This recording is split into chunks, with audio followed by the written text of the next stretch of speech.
Ένα θέμα τώρα από τον χώρο της ιατρικής. Όλες οι υπάρχουσες θεραπείες για την σκλήρυνση κατά πλάκας είναι σε ενέσιμη μορφή. Και αυτό έχει ως αποτέλεσμα αρκετοί ασθενείς να μην εφαρμόζουν πιστά τη θεραπεία. Αυτό όμως δημιουργεί και κίνδυνο υποτροπών. Οι επιστήμονες ανακοίνωσαν σήμερα ότι σε λίγους μήνες θα κυκλοφορήσουν νέα φάρμακα, τα οποία θα λαμβάνονται από το στόμα. Η σκλήρυνση κατά πλάκας προσβάλλει το κεντρικό νευρικό σύστημα με τρόπο απρόβλεπτο, προκαλώντας βλάβες σε διάφορα σημεία. Στην Ελλάδα, 10.000 άνθρωποι πάσχουν από την νόσο.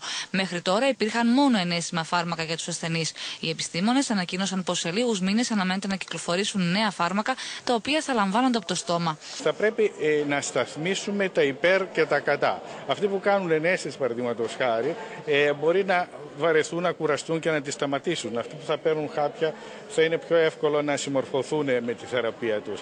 Αυτοί που έχουν τις ενέσεις εδώ και 10 χρόνια και 20 χρόνια κέρδισαν κάποιο ποσοστό, αλλά κέρδισαν από ασφάλεια. Δεν είχαμε κανένα θάνατο μέχρι τώρα. Τα συμπτώματα της νόσου, που εκδηλώνονται συνήθως της ηλικίας 20 έως 40 ετών, δεν είναι εμφανή στην αρχή. Τα συμπτώματα είναι άτυπα, η αλήθεια. Είναι και πολλές φορές περνάνε και 3 χρόνια για να γίνει η οριστική διάγνωση. Δηλαδή ένα αμμούδιασμα στα χέρια ή στα πόδια, το οποίο μπορεί να κρατάει όμως απαραίτητος πάνω από 24 ώρες. Μια αδυναμία σε κάποιο χέρι ή κάποιο πόδι. Το να δεις διπλά ή θολά. Πάντως είναι σε εξέλιξη πολλές επιστημονικές έρευνες που αφορούν την νόσο, προκειμένου να βοηθήσουν τους ασθενείς. Κάποιες εφαρμογές της επιστήμης για να απαλύνουν τον ανθρώπινο πόνο. Γιατί στο τέλος πάντων χρημάτων μέτρων άνθρωπος. Έτσι. Οπότε στο τέλος, γιατί τα κάνουμε όλα αυτά, είναι για να απαλύνουμε τον ανθρώπινο πόνο. Όλες οι νέες εξελίξεις και τις σκλήρυνσης κατά πλάκας ανακοινώθηκαν στο Πανελλήνιο Συνέδριο που πραγματοποιείται στη Θεσσαλονίκη. Διαφημίσεις τώρα και αμέσως μετά αθλητική ενημέρωση.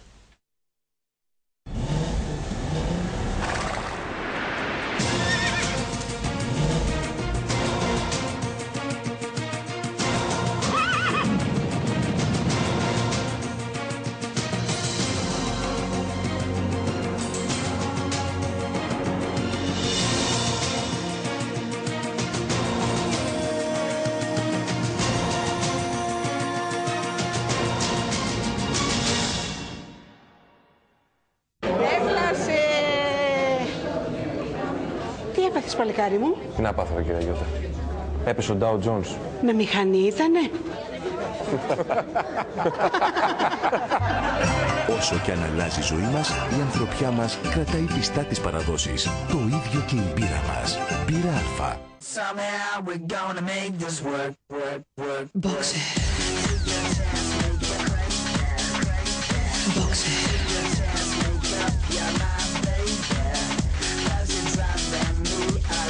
Boxer. Boxer. Ημέρες πράσινης ενέργειας και περιβάλλοντος. Ημερίδα και έκθεση προϊόντων, φωτοβολταϊκά και τεχνολογίες περιβάλλοντος. Σάββατο 29 Μαΐου, 10 με 7. Δημοτική Βιβλιοθήκη Θεσσαλονίκης, Εθνικής Αμήνης 27. 10 φέτες λαχταριστό τυρί, 10 φέτες εκλεκτό αλαντικό, 10 μέρες αναλύωτη γεύση. Κρέτα Farms Combi. Γεύση και διάρκεια παίρνουν 10 για να μην πετάτε ούτε φέτα. 19η Πανελλήνια Εμπορική Έκθεση Θράκη 2010. 27 με 30 Μαΐου στην Κομοτηνή. Γνωρίστε από κοντά προϊόντα και υπηρεσίες από όλη την Ελλάδα στη μεγαλύτερη περιφερειακή έκθεση Θράκη 2010. Υπάρχει σίγουρα κάτι που σας ενδιαφέρει. Οργάνωση Διεθνής Έκθεση Θεσσαλονίκης.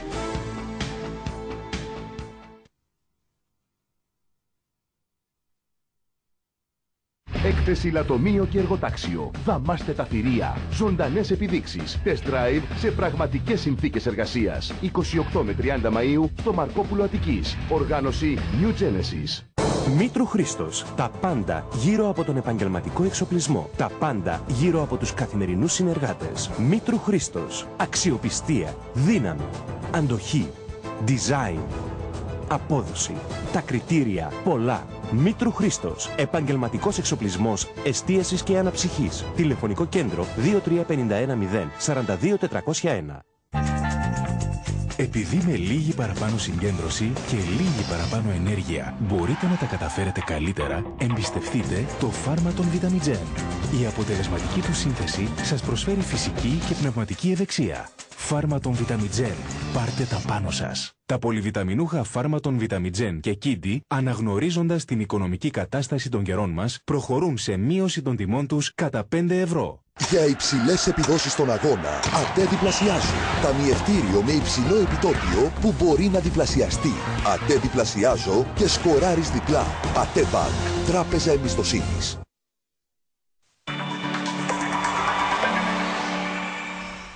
Πάμε να μάθουμε τώρα τι γίνεται στον χώρο του αθλητισμού. Πριν ξεκινήσεις και πριν μάθουμε αυτά τα ενδιαφέροντα που έχεις να μας πεις και για τον προπονητή του ΠΑΟΚ, να πω το αποτέλεσμα και στο Πανεπιστήμιο Μακεδονίας, γιατί το χρωστούσαμε στους τηλεθεατές. Είχαμε πει μόνο για την εκλογή του κυρίου Μιλόπουλου στο Απιθύτα. Ο κύριος Γιάννης Χατζηδημητρίου κερδίζει με το 55% των ψήφων. Έχει επικρατήσει της κυρίας Παρούλας Νάσκου Περάκη. Λοιπόν, πάμε. Επικρατέστερος προπονητής του ΠΑΟΚ, ο Παύλος Δερμιτζάκης. Απομένει να δούμε το οριστικό βέβαια. Ο οποίος ήταν πριν. Είναι προπονητής του Πανθρακικού. Μάλιστα.